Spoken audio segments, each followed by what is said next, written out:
Real estate agents, have you ever felt like your clients doesn't appreciate you and doesn't see you as the authority? And even though you are communicating with them, replying to them pretty much 24/7, they still feel like you're not communicating with them enough or just not being clear enough, etc., etc. And you're in this constant loop of like getting back to them, checking something for them, replying them, and not actually having the time to focus on the things that moves the money needle. On this video, we're going to be diving into one thing that you can focus on when it comes to communication to turn that around and actually get your clients love you and see you as the authority, as well as that way helping you make more money. If you're new to this channel, my name is Eetu. I'm the founder, CEO at Mescula, a real estate growth agency revolutionizing the way how realtors across the US and Canada are acquiring listings by implementing the AI-enhanced value-first listing acquisition system. And on this channel, I'll show you how to build predictable and scalable listing acquisition systems so that you can close extra 12, 24, 36, or even more listings per year. And sometimes we do also videos like this where we have to talk about other topics as well in order for you to build the business of your dreams. And if you are already a subscriber, welcome back and thank you.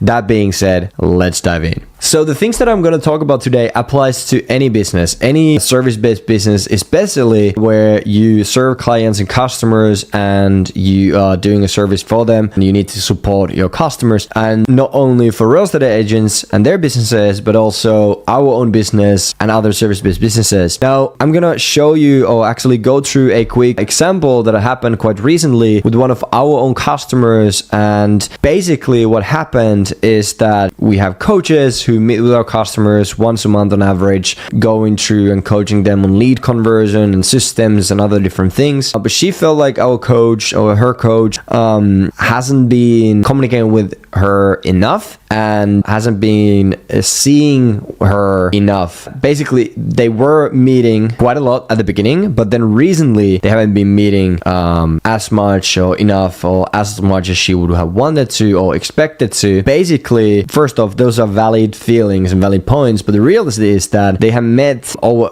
8 or 9 times the past month and a half, which is quite a lot because normally the meeting rhythm is once a month, okay? Once a month, and then obviously like email communication, etc. But like actually on Zoom coaching on things, that's on average once a month. They have met 8 times in the past month and a half, which is way more than the average or the normal that we do with all of our customers. Make sure that you communicate with your clients and customers as to how, when, and through which channels are you communicating with them. You set the expectations on that. And if you don't tell your customers and clients when you start working with them that how this all communication thing is going to happen, and then you reply to them after 24 hours after they sent you something, and then you reply to them in 24 hours, they will feel like, oh, I never get a response from this company, like they don't really reply to me, all the good stuff, or not good stuff, all that. And the other spectrum is that if you do actually let them know that, okay, hey, the really great thing about us and how we work together is that we have this huge support system. So we're going to be communicating with you through whatever it's like phone calls, SMS, email, whatever the channel is, but every 24 business hours. So like when you send us a message or ticket or whatever the channel is, you will get a response within 24 business hours. So they know to expect that.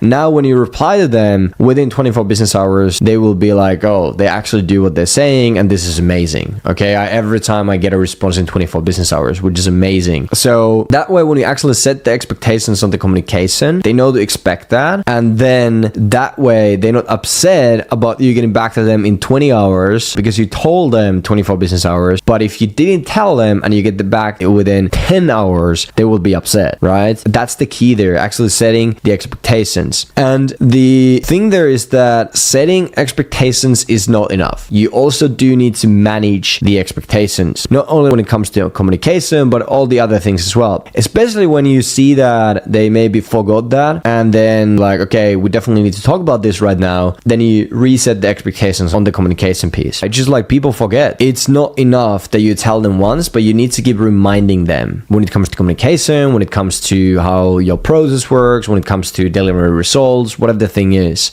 One thing I heard from Horimozi years ago is the concept of BAM FAM. Book a meeting from a meeting. Ever since I heard that, we've been using it and I've been using it. So what that means is that every time you're in a communication with someone, with your clients, with your customers, make sure that they know and you know when is the next time you're going to chat with them, or you're going to communicate with them, how, through which channels, etc. Make sure they know and you know, and preferably also book the meeting. So let's say you're in a listing appointment, you get the listing paper signed, and then you need to communicate with them regarding XYZ things. Then when are you actually going to do that? Book a meeting. If it's a phone call, whatever, book down to your calendar so they know to expect that, and send the invitation to them so they know to expect that, and you don't forget to actually communicate with them. That's also a key. And another thing when it comes to this, for example, going back to the example that our average is one per month, right? And they met 8 times in a month and a half. So that's way more than the expectation, right? Our coach just wanted to support her more because they acknowledged that there's more work to be done. Now, our coach did not communicate this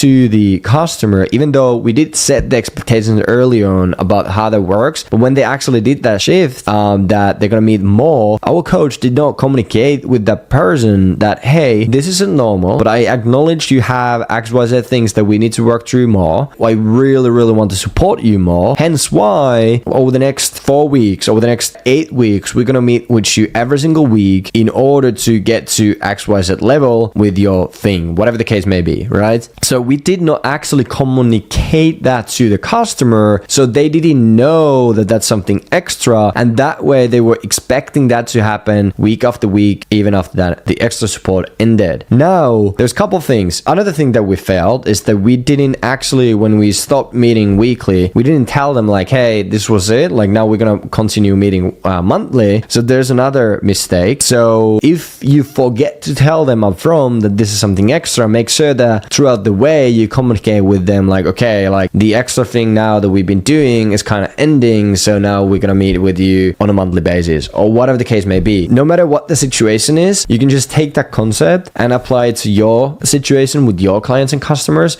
But the key here is to make sure that you communicate with them, you set the expectations, you manage the expectations, and you communicate the expectations throughout the way, and you communicate if you're doing something extra. It's not something egoistic that like, hey, I'm doing all this extra work for you, like you should appreciate me. No, that's definitely not it. It's just so they know that it's not something that you would normally do, so it's kind of that also, because then they see you like, okay, you actually have my back and you're doing something extra for me. That's amazing.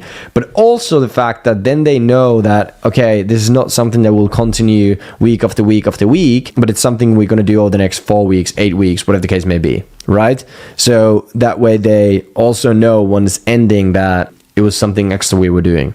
So it just helps the communication with them feeling like you actually care, because you do. And even this example, like our coach really cared, but we failed to communicate. So the other person did not know that and didn't feel like that. So he got perceived the wrong way. And perception is really strong thing. And another point when it comes to communication and all that, working with your clients and customers, make sure that you follow through. So anytime you promise something, make sure that you actually do that. Or if you promise to check something, you actually check that, and then you actually communicate that to the client or customer so that they know where you at with that. And if it takes you longer than you were expecting, you realize like, oh shit, I promised that I'll get back to them in 24, 48 hours, what the case may be, and then it's actually gonna take you a week to figure it out. Once you realize that, communicate that to the client or customer, right? Let them know, hey, this is the situation. I didn't realize this. With this new information that popped up, I'm able to get this done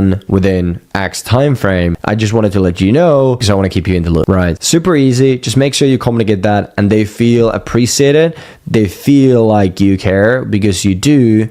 And then, yeah, they're just gonna actually love to work with you, which is pretty cool. And yeah, I guess in the same topic, there's a bunch of real estate agents that we notice that suck at calendar optimization, suck at scheduling, time blocking, all that stuff. And then that also leads them to suck at communicating with customers.